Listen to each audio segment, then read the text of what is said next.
Namaste. The topic for today is the basis of human behavior, and this is the first part of this topic.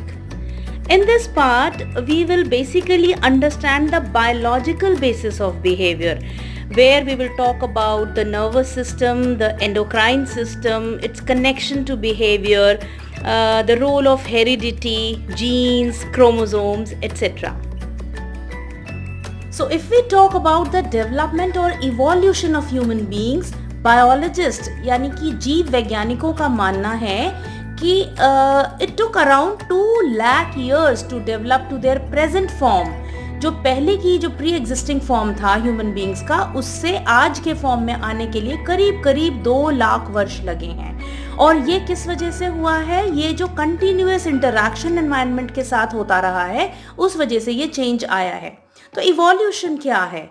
Evolution refers to gradual and orderly biological changes that result in a species from their pre existing forms in response to the changing adaptational demands of the environment.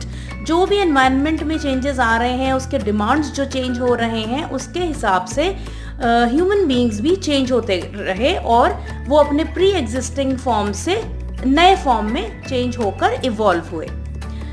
और ये evolution इतना slow होता है कि जो visible changes हैं, जो दिख सकें, ऐसे चेंजेस हमें हंड्रेड्स जनरेशन के बाद जाकर नजर आते हैं। So in the modern human beings there are 3 important features which differentiate them from their ancestors. वो क्या 3 चीजें हैं जो अपने पूर्वजों से हमें आज के जो ह्यूमन बीइंग्स हैं उनको अलग बनाती हैं? एक तो जो ब्रेन है वो ज़्यादा डेवलप्ड है और बड़ा है, जिसकी जो कैपेसिटी है वो कॉग्निटिव बिहेवियर्स की ज़्यादा है, जैसे perception, memory, reasoning, problem solving and use of language for communication. ये सब इंक्रीज हो गया है समय के साथ। दूसरा, the ability to walk upright on 2 legs, 2 पैरों पर सीधा चल पाना, ये एक और चेंज आया है। और third, a free hand with a workable opposing thumb.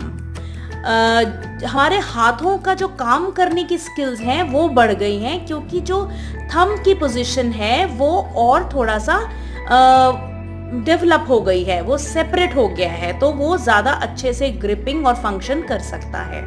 तो ये 3 इंपॉर्टेंट फीचर्स हैं जो कि आज के ह्यूमन बीइंग में देखे जा रहे हैं। Human brain development is evidenced by 2 facts. किस तरह से हम कहते हैं कि ब्रेन डेवलप हो गया है?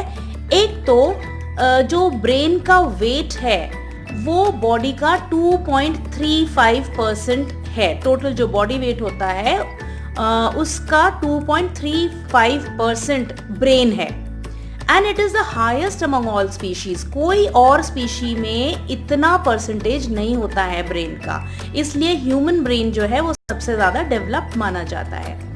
The human cerebrum is more evolved than other parts of brains.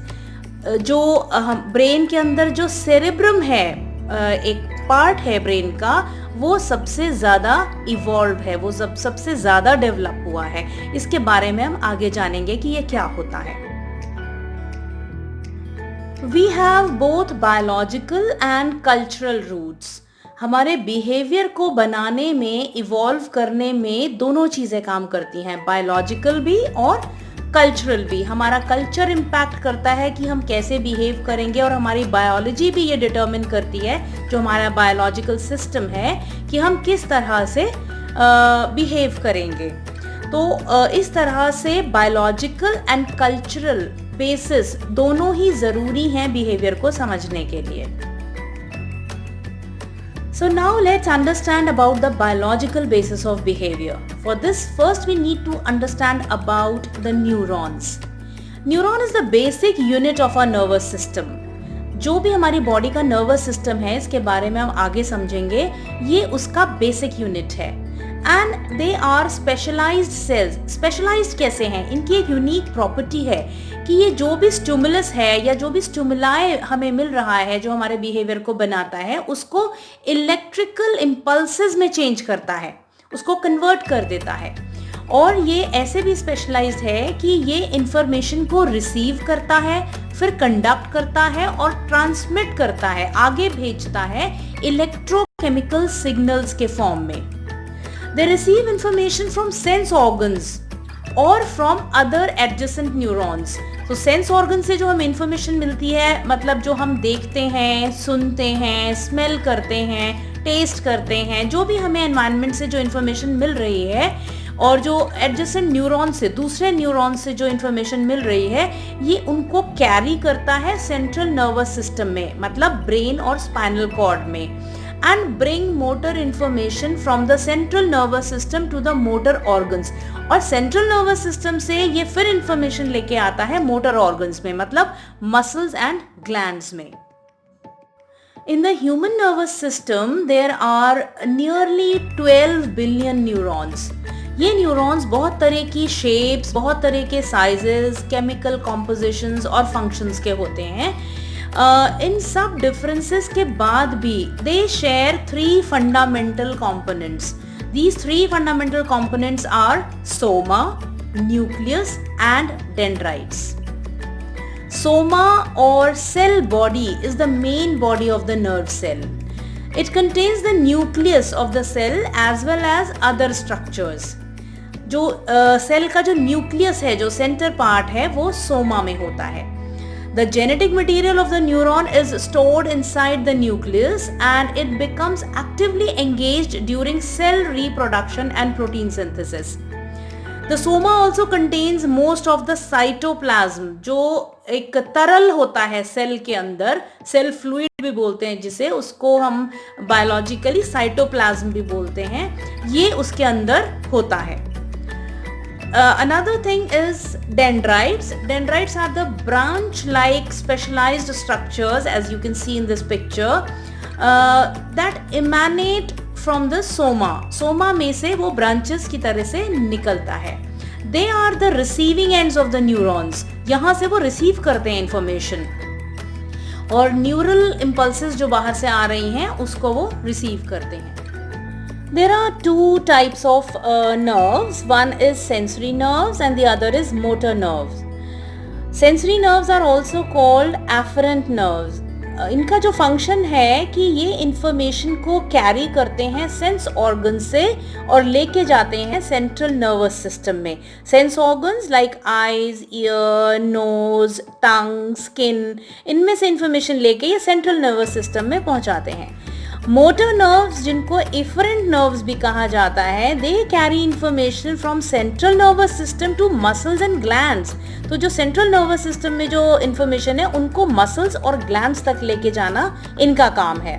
It conducts neural commands which direct, control and regulates our movements and other responses. हम जो भी मूवमेंट कर रहे हैं, हम जैसा भी बिहेव कर रहे हैं, ये उसको कंडक्ट करते हैं, उसके लिए न्यूरल कमांड्स को कंडक्ट करती हैं motor nerves. We should also understand what synapse is. तो एक जो सिंगल न्यूरॉन है वो इम्पल्स को, न्यूरल इम्पल्स को एक डिस्टेंस तक लेके जाता है। वो डिस्टेंस क्या है? जो एक्सॉन की लेंथ है उतनी दूर तक वो लेके जाएगा। तो अगर बॉडी के दूर के किसी पार्ट पे इंफॉर्मेशन लेके जाना है या सिग्नल लेके जाना है तो उसके लिए कई सारे न्यूरॉन्स काम करते हैं। So one neuron takes the information, it pass it on to another neuron, neighboring, जो उसका साथ वाला न्यूरॉन है उसको पास करता है और वो फिर आगे पास करता है। इस तरह से इंफॉर्मेशन जाती है। The axon tip of the preceding neuron, जो पहले वाला न्यूरॉन है, it makes functional connection or synapse with the dendrites of other neuron. तो ये जो कनेक्शन है, ये जो पास कर रहे हैं एक न्यूरॉन से दूसरे न्यूरॉन पे जो इंफॉर्मेशन जा रही है, this is called synapse. A neuron is never physically connected, या आपस में physically connect नहीं होते हैं एक दूसरे से, rather they have a small gap between the two. दो न्यूरॉन्स के बीच में एक बहुत छोटा सा गैप भी होगा जिसको बोलते हैं साइनेप्टिक क्लेफ्ट। वो जो स्पेस है उसको बोलते हैं synaptic cleft. The conduction of a neural impulse in the axon is electrochemical, while the nature of synaptic transmission is chemical. तो ये थोड़ा सा यहाँ पर चेंज हो जाता है। The chemical substances are also known as neurotransmitters, इन्हीं को हम बोलते हैं neurotransmitters.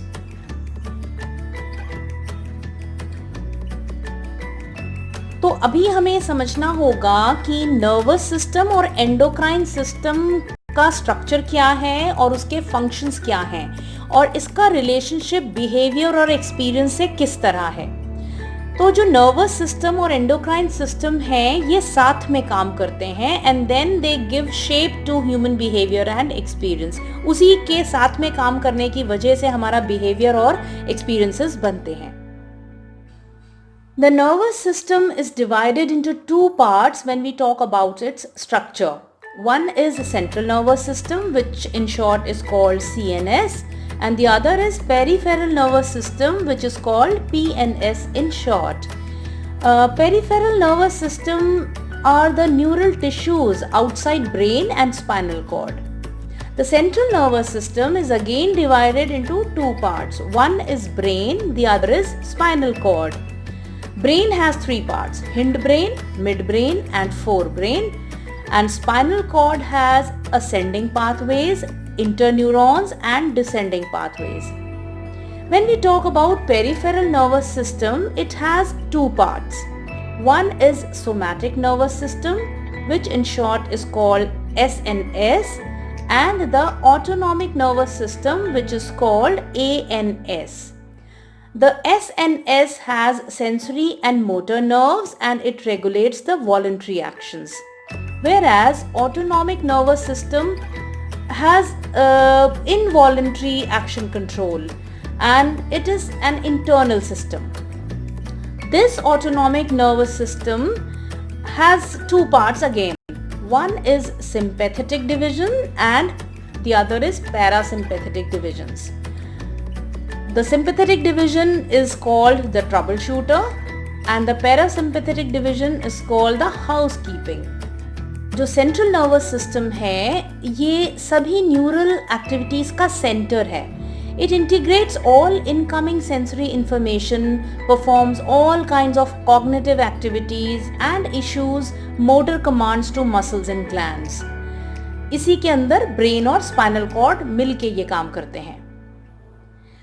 Now, it is important to understand the connection between the brain and the behavior. जो सबसे पहले एक ओल्डेस्ट स्ट्रक्चर था नर्वस सिस्टम का, उसमें लिम्बिक सिस्टम, ब्रेन स्टेम और सेरेबेलम ये सबसे पुराने स्ट्रक्चर्स थे, जबकि सेरेब्रल कॉर्टेक्स जो है वो लेटेस्ट डेवलपमेंट है। ये पहले नहीं होता था नर्वस सिस्टम में, ये इवोल्यूशन के साथ धीरे धीरे बना है। और एक अडल्ट ह्यूमन ब्रेन का जो वेट होता है वो 1.36 kgs होता है और ये करीब 100 बिलियन न्यूरॉन्स को कैरी कर सकता है। इसके अंदर 100 बिलियन न्यूरॉन्स होते हैं। The most amazing thing about human brain is not its number of neurons but its ability to guide human behaviour in thoughts. तो कितने न्यूरॉन्स हैं ये मैटर नहीं करता है, लेकिन ये सब मिलके ह्यूमन बिहेवियर को कैसे गाइड करते हैं, ह्यूमन थॉट्स को कैसे गाइड करते हैं, ये बहुत ही अमेजिंग है। The brain is organised into structures and regions that perform specific functions. हर किसी के लिए एक रीजन एलोकेटेड है कि कौन सा रीजन कौन सा फंक्शन परफॉर्म करेगा। While some mental activities are distributed among different areas of the brain, many activities are localized. जैसे कि ऑक्सीपिटल लोब है वो विजन के लिए स्पेशलाइज्ड है, जबकि बहुत सारे एरियाज हैं जो किसी एक चीज़ पे काम करते हैं, तो ये अलग अलग हैं। कोई एरियाज तो लोकलाइज्ड हैं लेकिन कुछ में फंक्शंस डिस्ट्रीब्यूटेड हैं। तो अभी जो हम बात करेंगे कि स्ट्रक्चर क्या है ब्रेन का, उसमें 3 पार्ट्स पे बात करेंगे। One is hind brain, then midbrain and forebrain. Hindbrain consists of 3 parts. One is medulla oblongata, the other is pons and third is cerebellum. Medulla को बहुत ही वाइटल सेंटर माना जाता है ब्रेन का and this is situated in the lowest part of the brain, जहां पर spinal cord शुरू होता है। It contains neural centers which regulate basic life supporting activities like breathing, heart rate, blood pressure, etc. Pons जो connected हैं वो एक तरफ तो मेड्यूला से कनेक्टेड है और दूसरी तरफ मिड ब्रेन से कनेक्टेड है। And pons receive auditory signals through its nucleus relayed by our ear, जो हमारे कानों से जो हमें सिग्नल्स मिल रहे हैं उनको रिसीव करते हैं pons. It is involved in sleep mechanism, particularly dreaming. सपने जो आते हैं उससे रिलेटेड चीजों से ये कनेक्टेड है। It contains affecting respiratory movement and facial expressions also। और जो तीसरा पार्ट है हिंड ब्रेन का, सेरेबेलम, ये बहुत ही डेवलप्ड पार्ट है हिंड ब्रेन का और इसका जो सरफेस है वो बहुत रिंकल्ड होता है। It maintains and controls posture and equilibrium of the body, जो बैलेंस है बॉडी का उसको मेंटेन करता है। And mainly coordinates muscular movements, जो हमारे मसल्स काम करते हैं उनको कोऑर्डिनेट करता है। Though the motor commands originate in forebrain, the cerebellum receives and coordinates them to relate to the muscles। वैसे तो जो मस्कुलर कमांड्स हैं या मोटर कमांड्स हैं वो फोर ब्रेन में ओरिजिनेट हो रहे हैं, लेकिन सेरेबेलम क्या करता है, उनको रिसीव करके मसल्स के साथ कोऑर्डिनेट करता है। It also stores the memory of movement patterns so that we don't have to concentrate on how to walk, dance और राइड अ बाइसिकल। तो ये मेमोरी को भी रिटेन करने का काम करता है, स्टोर करने का। फिर आता है mid brain. This is relatively small in size and it connects the hind brain with the fore brain. जैसा कि नाम से पता लग रहा है मिड ब्रेन है, तो ये दोनों ब्रेन को, हिंड और फोर ब्रेन को कनेक्ट करता है। A few neural centers related to some special reflexes and visual and auditory sensations are found here। दोनों ऑडिटरी भी और विजुअल, जो देखने से रिलेटेड है और जो सुनने से रिलेटेड है, ये यहीं पर मिलते हैं, इसके सेंटर्स हैं ये। An important part of the midbrain is known as RAS, which stands for Reticular Activating System। This is responsible for our arousal। It makes us alert and active by regulating sensory inputs। हम जब alert होते हैं, हम एकदम active होते हैं, ये RAS की वजह से होता है। It also helps us in selecting information from the environment। Then comes forebrain। Forebrain has four parts। One is hypothalamus, then thalamus, then we have the limbic system and the cerebrum। Hypothalamus एक बहुत छोटा लेकिन बहुत ही important part है। It regulates physiological processes involved in emotional and motivational behaviour such as eating, drinking, sleeping, temperature regulation and sexual arousal, along with regulating and controlling the internal environment of the body। Thalamus located होता है hypothalamus के ऊपर, जो उसका ventral side है वो वहां पर लोकेटेड है, और ये एक क्लस्टर है न्यूरॉन्स का जो कि एग शेप का दिखता है।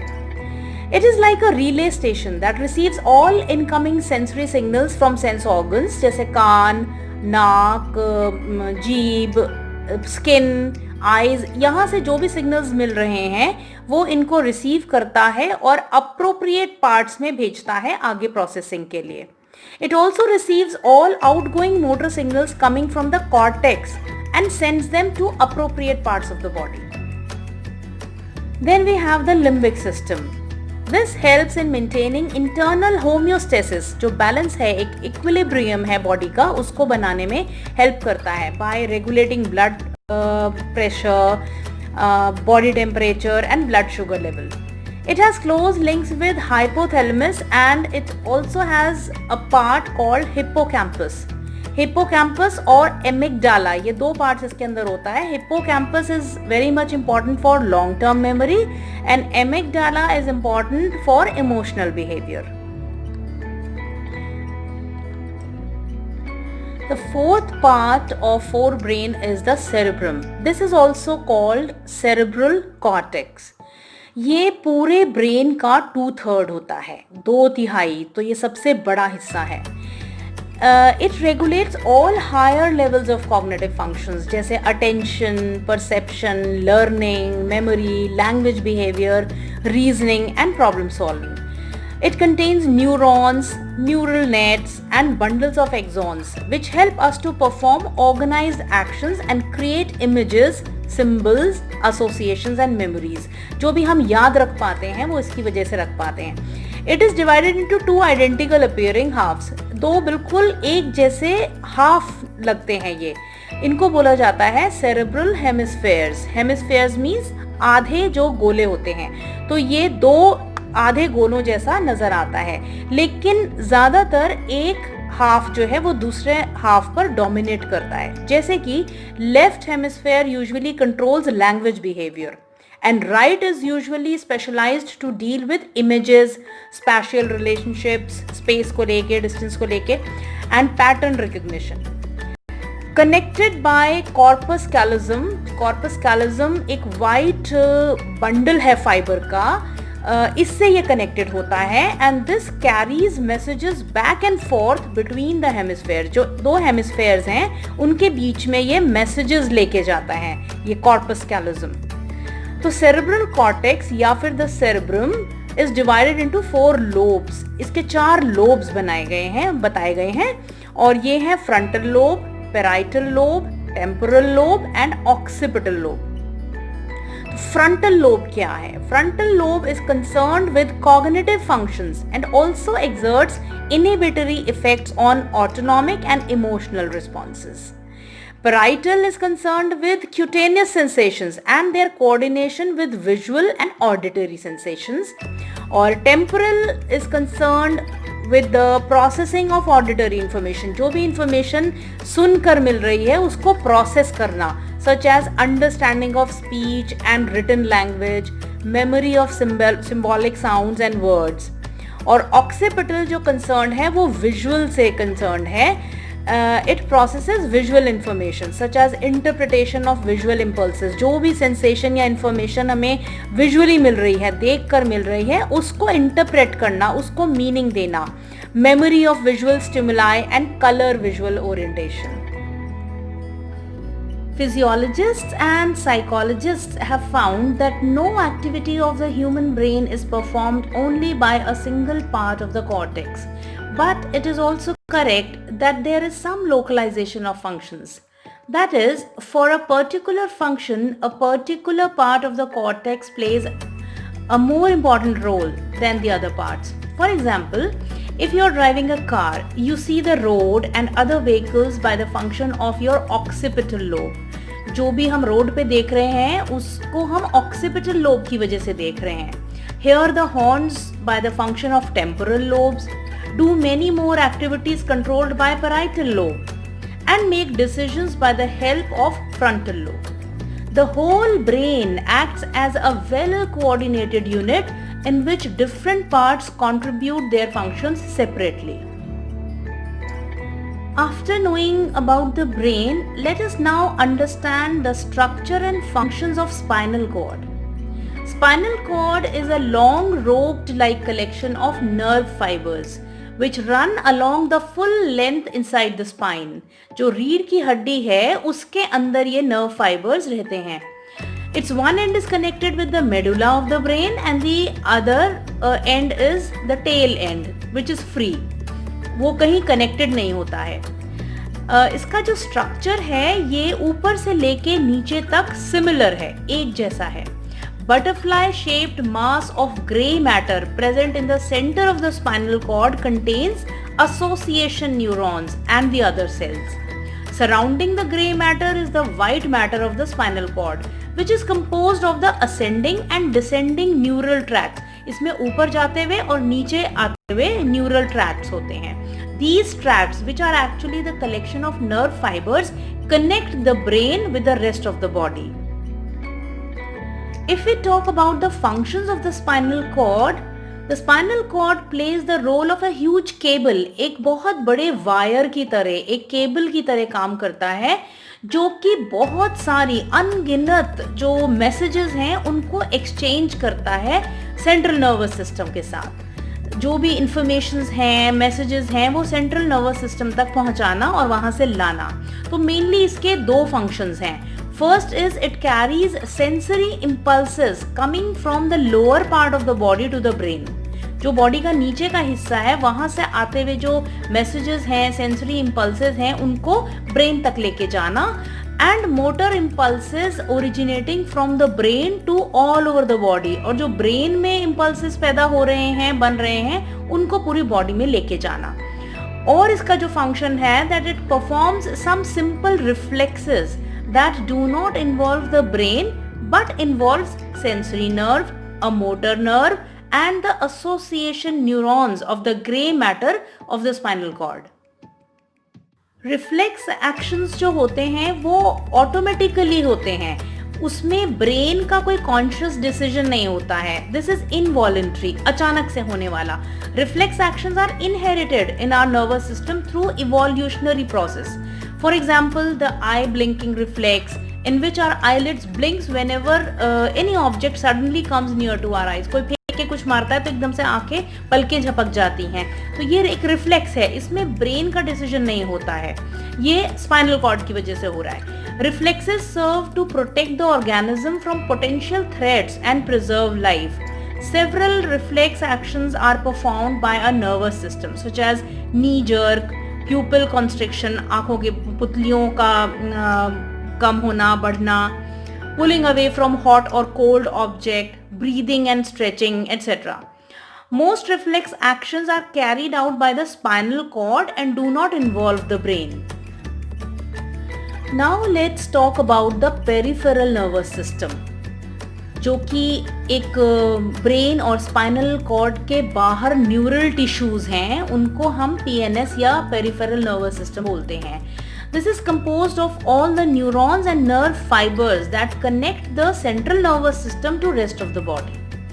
It provides information to the central nervous system from sensory receptors. हमारे जो sensory receptors हैं जिनसे हम receive करते हैं information, जैसे eyes, ears, skin, इनसे इंफॉर्मेशन लेके CNS को, सेंट्रल नर्वस सिस्टम को प्रोवाइड करता है and relays back motor commands from the brain to the muscles and glands, और वापस जो कमांड्स ब्रेन देता है उसको मसल्स और ग्लैंड्स तक पहुंचाता है peripheral nervous system.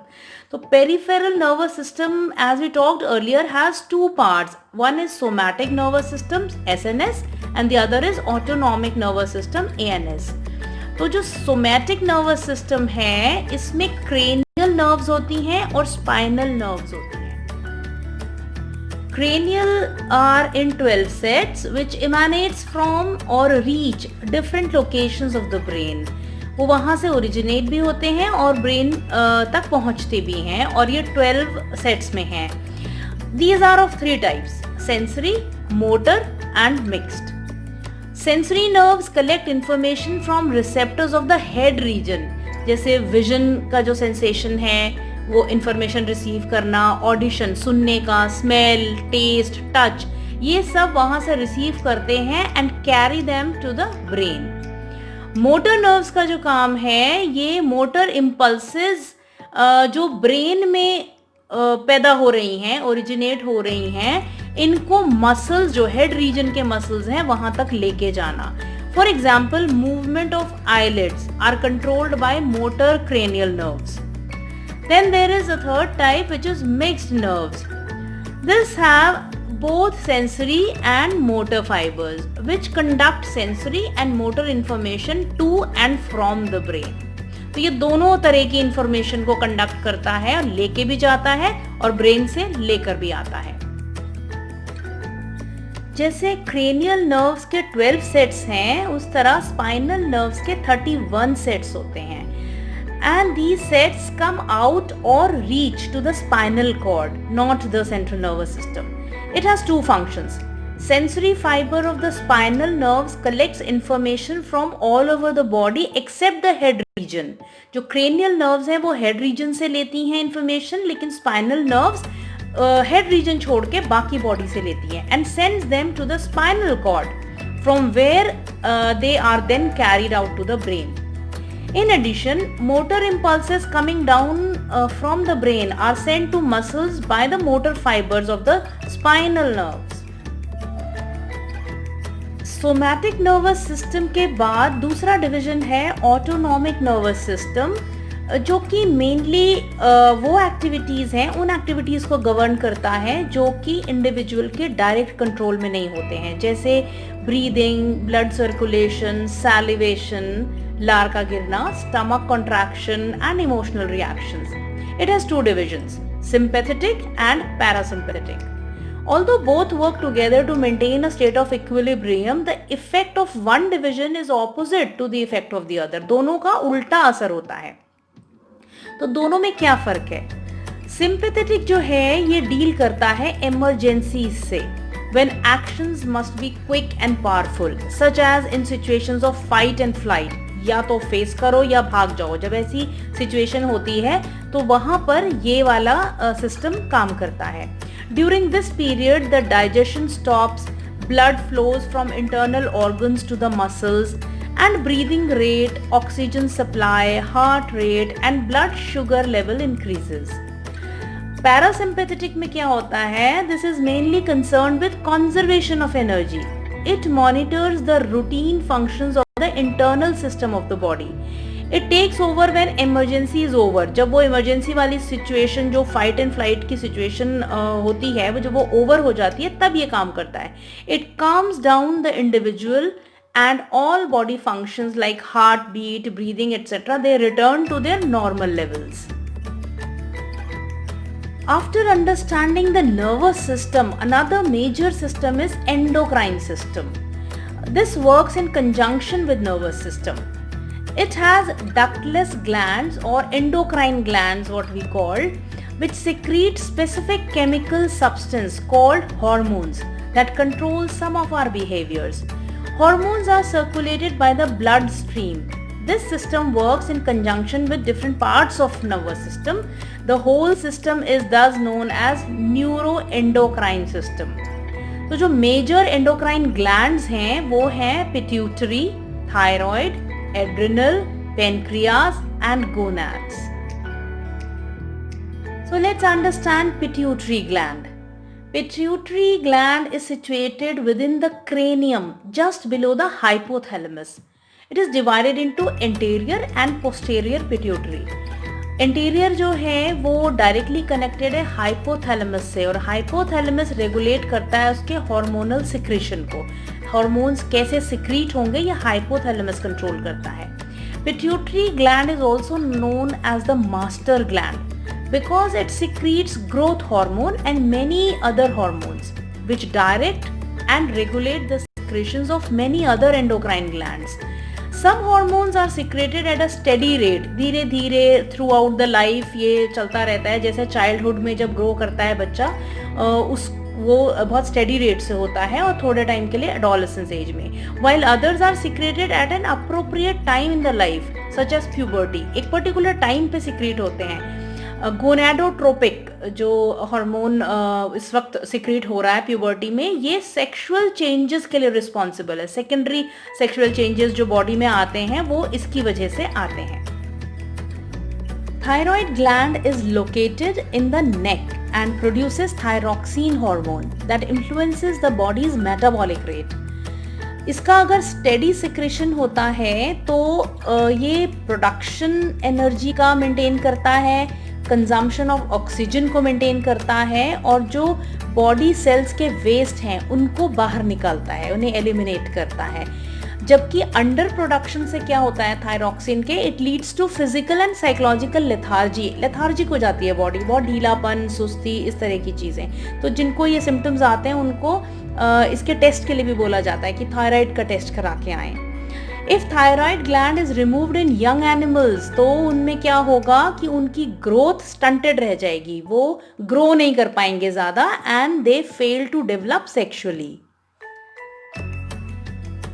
Adrenal gland is located above each kidney and has two parts.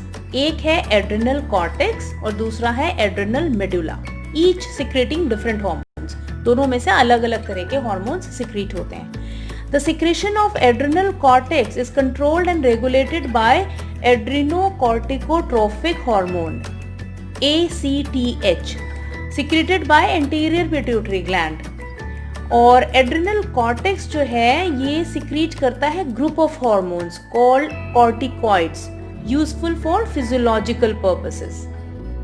For example regulation of minerals in the body, जैसे सोडियम, पोटेशियम और क्लोराइड्स को रेगुलेट करने के लिए यूज होता है.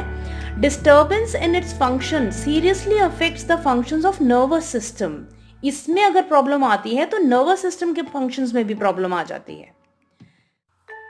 On the other hand, adrenal medulla secretes epinephrine or adrenaline and norepinephrine, or which is also called noradrenaline hormones. Both stimulate the hypothalamus, which prolongs emotions in an individual even when the stressor has been removed. जिस वजह से stress हो रहा है उसको हटा भी लिया जाए तो इमोशंस कुछ देर तक बने रहते हैं, वो इसकी वजह से ही होते हैं. Sympathetic activation such as increased heart rate, oxygen consumption, metabolic rate, and muscle tone, etc. takes place due to these two hormones. Then there is another endocrine gland called gonads. It refers to the testes in males and ovaries in females. Ovaries produce estrogens and progesterone, while testes produce androgens. These hormones control and regulate sexual behaviors and reproductive functions. Reproduction का जो काम होता है वो इन hormones की वजह से ही होता है. Estrogens helps in developing primary sexual characteristics related to reproduction, जैसे ovum, egg cell, and secondary sexual characteristics के लिए भी यही responsible है, such as breast development, rounded body contours, widened pelvis, or similar other characteristics. Progesterone is related with preparation of uterus for the possible reception of fertilized ovum. In males, reproductive behavior is much simpler. There is no cyclic pattern. एक cycle नहीं है कि इतने समय पर ये होगा या इतने समय पर ये होगा. Testes produce sperms continuously along with androgens. ये लगातार होता है. The major androgen is testosterone, which prompts secondary sexual changes such as physical changes, growth of facial hair and body hair, deepening of voice, जो आवाज़ भारी हो जाती है लड़कों में वो भी इसी की वजह से है, increased aggression, गुस्सा बढ़ना, ये भी इसी हार्मोन की वजह से होता है. Then secretion of these hormones is initiated, maintained and regulated by a hormone called gonadotrophic hormone, GTH, which starts at the age of puberty, that is around 10 to 14 years. This stimulates gonads to secrete hormones, which in turn stimulates development of primary and secondary sexual characteristics. So now, as we can understand that the normal functioning of all hormones is crucial to our behavioral well-being and to maintain the state of internal equilibrium. ये जो सारे glands हैं, ये जो सारे secretion हो रहे हैं, hormones body में काम कर रहे हैं, ये बहुत ज़्यादा important हैं एक balance को maintain करने के लिए internally. It helps in dealing effectively with stressful situations at the time of emergencies. Without the secretion of hormones at specific times in our life, we would not be able to grow, mature and reproduce. अब थोड़ा समझेंगे heredity के बारे में. इसका jeans और behaviour से क्या कनेक्शन है इस बारे में समझेंगे. तो जो कैरेक्टरिस्टिक्स बच्चे इनहेरिट करते हैं, जो विशेषताएं वो लेते हैं, वो अपने दोनों पेरेंट्स से लेते हैं और ये उनको मिलते हैं जीन्स के फॉर्म में. ये जीन्स यूनिक कॉम्बिनेशंस में होते हैं हर बच्चे में. This inheritance provides a distinct biological blueprint and timetable for an individual's development. वो कब कैसे डेवलप होगा, उसके अंदर क्या क्या चेंजेस आएंगे, उसका स्किन कलर कैसा होगा, आइज़ का कलर कैसा होगा, हेयर किस तरह के होंगे, ये सब जीन्स की वजह से तय होता है. और इस बारे में जब हम पढ़ते हैं उसको बोलते हैं जेनेटिक्स. मदर्स का ओवम जब फर्टिलाइज होता है फादर के स्पर्म के साथ, तो एक छोटा सा सेल क्रिएट होता है जिसे बोलते हैं zygote, which has a nucleus in its centre containing chromosomes. उसके सेंटर में जो न्यूक्लियस है उसके अंदर क्रोमोसोम्स होते हैं. क्रोमोसोम्स क्या हैं? ये हेरिडिटरी एलिमेंट्स हैं जो कि थ्रेड की तरह जोड़े में होते हैं. थ्रेड लाइक पेयर्ड स्ट्रक्चर्स कहाँ होते हैं? न्यूक्लियस में, हर सेल के अंदर.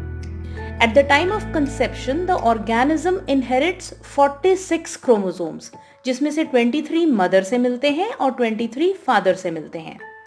Each of these chromosomes contains thousands of genes, हजारों में इसके अंदर जीन्स होते हैं। और जो 23rd क्रोमोसोम है स्पर्म में, मतलब फादर में, वो थोड़ा डिफरेंट होता है। उसके अंदर X और Y स्पर्म सेल दो तरह के होते हैं, जबकि मदर्स में टोटल X ही होते हैं।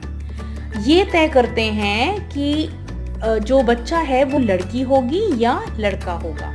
Chromosomes are composed mainly of the substance called deoxyribonucleic acid, which in short is called DNA. Genes are composed of DNA molecules. The two genes that control the development of each trait are situated at the same locus, one on each chromosome of that particular pair. जैसे एक pair में दो chromosome हैं, तो उन दोनों chromosomes में एक मदर से और एक फादर से है, उसमें एक पर्टिकुलर ट्रेट को के डेवलपमेंट को कंट्रोल करने के लिए वहां पर जीन्स होंगे। जीन्स क्या चीज हैं ये भी समझना जरूरी है। Every chromosome stores thousands of genetic commands called jeans. आगे किस तरह का डेवलपमेंट बच्चे का होगा, ये जो कमांड देते हैं एक जेनेटिक मटेरियल, उनको बोलते हैं jeans, which dictates an organism's development. It regulates the body's physiological processes and the expression of phenotypical traits. ये ऑब्जर्वेबल ट्रेट्स होते हैं, जैसे बॉडी बिल्ड कैसा होगा, फिजिकल स्ट्रेंथ किस तरह की होगी, इंटेलिजेंस कैसी होगी, और दूसरे बिहेवियरल ट्रेट्स किस तरह के होंगे, ये फेनोटिपिकल जो ट्रेट्स हैं वो बताते हैं। दूसरे होते हैं genotype. These can be passed on through genetic material. जो इनहेरिट करता है बच्चा वो जेनोटाइप्स के थ्रू करता है। All biological and psychological characteristics are the results of genotype inheritance with phenotypical variations. अलग अलग तरह के वेरिएशंस के साथ आते हैं, लेकिन सब इनहेरिटेड होते हैं, जिन्हें हम जेनोटाइप बोलते हैं। Change of a gene from one form to another is called mutation. अगर जीन्स में कोई चेंज आ रहा है या हम किसी एक्सपेरिमेंट के थ्रू चेंज लाते हैं तो उसको बोलते हैं म्यूटेशन, जिससे कि एक तरह के फॉर्म से इवॉल्व होके दूसरे फॉर्म में ह्यूमन बीइंग या कोई भी जो ऑर्गेनिज्म है वो आ जाता है। Mutation is the recombination of new genes with already present genes. दो को मिलाकर देखा जाता है, and this is put to test to find out the best fitted genotypes for the environment. So this was about the biological basis of behavior. In the second part, we will talk about the cultural and social basis of human behavior. Namaste.